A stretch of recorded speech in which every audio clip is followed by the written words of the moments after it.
Now, 126 people in Scotland have now died after being diagnosed with coronavirus, and the number of people in hospital and intensive care continues to rise. Our correspondent Lisa Summers has been given exclusive access to Ninewells Hospital in Dundee to find out how staff there are managing. The seriously ill are cared for here.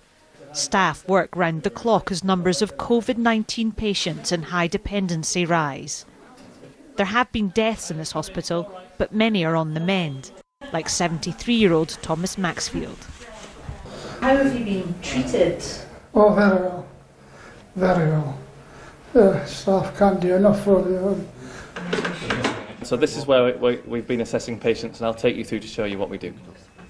Our doctors and nurses put on PPE, and that's a surgical face mask, one of the plastic pinnies, and wear gloves, and they go in to do all the assessments, including the swabs. They take off all the PPE inside the rooms and clean and wash hands, and they come back out into this area which is kept clean. In this corridor, although COVID-positive patients have been through, it's a safe area. We're more than 2 metres away from anyone, so we can walk around without any PPE on very safely. Staff on the COVID wards are busy, but not overwhelmed.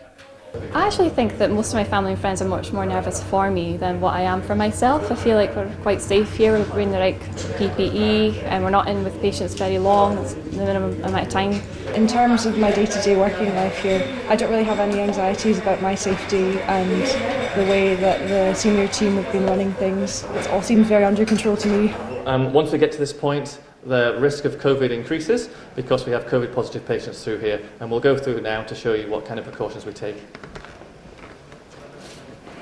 Just a few weeks ago, this was an orthopaedic ward. Now it belongs to COVID patients. You have to remember that this is a brand new virus that we as humans have not come across before, so we have no immunity to it. Another thing we do know is that there's regionality to the infection rates. We're hoping that in areas of Scotland particularly, where social distancing has been taken up much more readily than in some areas, bigger areas in England, that we'll be able to flatten the curve. And that, yes, infection is going to happen, but we'll be able to spread that out. Everything has been scaled up.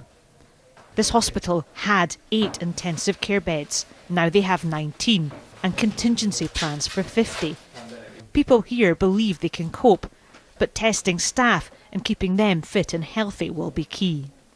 It's really important that we test staff. 3 weeks ago we started a comprehensive programme of testing members of staff so that we could get them to return to the workforce. And as of today, over 700 members of staff from NHS Tayside have been able to return to work, back to the workforce. The tea trolley continues to come on the COVID ward. Routines carry on for now. No one can predict when the peak of this crisis will come or how bad it will be, but they do what they can to be ready. Lisa Summers, BBC News.